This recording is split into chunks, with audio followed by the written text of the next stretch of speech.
Hello friends, welcome to bliss cinemas. இன்னைக்கு நம்ம back rooms படம் எப்படி இருக்குன்னு பார்க்க போகிறோம். வாங்க வீடியோக்குள்ளே போகலாம். இந்த படம் பார்த்தீங்கன்னா ஒரு சைஃபை மிஸ்ட்ரி த்ரில்லர் ஜானர் படமாக எடுத்திருக்காங்க. இது ஒரு ஹாரர் படமும் கூட. இப்போ இந்த படத்தோட கதையை பற்றி, ஒரு ஃபர்னிச்சர் கடைக்காரர் இருக்காரு. அவர் வீட்லையும் துரத்தி விட்டுருப்பாங்க. அதனால அவர் ஃபர்னிச்சர் ஷாப்பில் தான் அவர் வாழ்ந்துகிட்டே இருக்காரு. அங்கேயே தூங்குவாரு. அங்கேயே அவருக்கு சகல வசதிகளுமே இருக்கு. இருந்தாலுமே பிஸ்னஸுமே பெருசாக போகிறதுனால கொஞ்சம் மன ரீதியாக பாதிக்கப்பட்டிருக்காரு. அதுக்காக ஒரு தெரப்பிக்கும் போயிட்டே இருக்காரு. ஒரு நாள் பார்த்தீங்கன்னா அங்கே அவரோட ஷாப்பு கீழே பேஸ்மெண்ட்ல பவர் இஷ்யூ ஒன்று வருது. அதுக்காக ஆளை கூப்பிட்டும் பாக்குறாரு. அவங்களும் எல்லாம் கரெக்டா தான் இருக்கு அப்படின்ட்டு சொல்லிட்டு போயிடுறாங்க. இவர் உட்காந்து டிவி பார்த்துட்டு இருக்காரு. அப்ப பாத்தீங்கன்னா சடனா ஃபுல்லாவே பவர் போகுது. இவரும் கீழே போய் பாக்குறாரு. அப்ப பாத்தீங்கன்னா எல்லாமே கரெக்டா தான் இருக்கு. என்னதான் ஆச்சுன்னு பார்க்கும்போது ஒரு சின்ன வெளிச்சம் ஒண்ணு அவருக்கு தெரியுது. பார்த்தா டோர் மாதிரி இருக்கு. டோருக்கு நடுவுல லைட் தெரியுது. இவரு சும்மா கை வச்சாலே அதுக்குள்ள இவர் போற மாதிரி தான் இருக்கு. உள்ள போய் பார்த்தா ஒரு மிகப்பெரிய இடம். அதுல இருந்து வெளியே வரத்துக்கும் வழி இருக்கு. ஆனா இதை போயிட்டு அவர் வெளியே சொன்னா யாருமே நம்ப மாட்டாங்க. ஏன் குறிப்பா அந்த தெரபிஸ்டே நம்ப மாட்டாங்க. இவர் அதை எப்படியாவது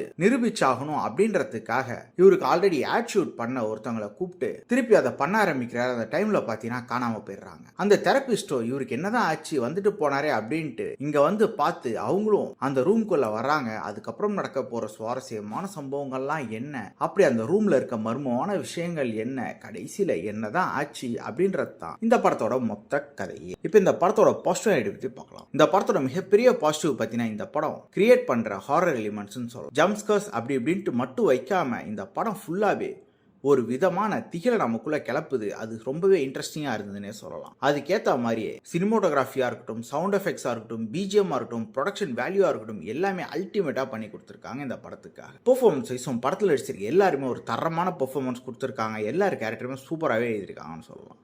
அந்த பேக் ரூம்ஸ் அப்படின்ற கான்செப்ட்ல இவங்க பண்ணியிருக்க விஷயம் அல்டிமேட்டா இருந்ததுன்னே சொல்லலாம். அதே மாதிரி பார்த்தீங்கன்னா படத்தோட ஆரம்பத்திலிருந்து எண்டு வரைக்குமே நம்மளை திகிலோட உட்கார வச்சிருக்காங்க. அதுக்கேற்ற மாதிரியே ஒரு நீட்டான ஒரு ரைட்டிங்ல இந்த படத்தை ப்ரெசென்ட் பண்ணியிருக்காங்க. ஸ்கிரீன் பிளே எல்லாம் ஸ்டார்டிங்ல இருந்து எண்டு வரைக்குமே ரொம்ப சூப்பரா போகுதுன்னே சொல்லலாம். இந்த படத்தோட நெகட்டிவ் பத்தி பார்த்தீங்கன்னா பல சீன்ஸ் நமக்கு படத்துல பார்த்தீங்கன்னா டேரக்டா இருக்காது. நம்ம கொஞ்சம் இன்ட்ரெஸ்டிங்கா உட்காந்து பார்க்குற மாதிரி தான் இருக்கும். அதே மாதிரி ஒரு சில இடங்கள்ல படம் கொஞ்சம் ஸ்லோவா போக தான் செய்யுது. அது இன்னும் கொஞ்சம் பெட்டர் பண்ணி எழுதினா நல்லாவே இருந்திருக்கும். அதே மாதிரி எனக்கு ஜாலியா ஒரு ஹாரர் படம் பார்க்கணும், போனோமா 4 ஜம்ப்ஸ்கேர்ஸ் இருக்கணும் அப்படின்றவங்களுக்கு இந்த படம் செட் ஆகாது. இது ஒரு சைக்கலாஜிக்கல் ஹாரர் படம். அதுக்கேற்ற மாதிரி தான் இவங்க எடுத்து வச்சிருக்காங்க. மொத்தத்தில் என்கிட்ட கேட்டிங்கன்னா இந்த படம் ஒரு தரமான படமாக தான் இருக்கு. ட்ரை பண்ணி பாருங்க. இந்த படத்துக்கு நம்மளோட ரேட்டிங் கேட்டிங்கன்னா 10க்கு 7 மார்க் கொடுக்கலாம். இது ஒரு தரமான ஹாரர் படம் தான். படத்தில் பெருசாக அடல் கண்டென்ட்லாம் கிடையாது. ஆனால் பல குரோதமான காட்சிகள் இருக்கிறதுனால சின்ன பசங்களோட பார்க்கறத அவாய்ட் பண்ணிக்கோங்க.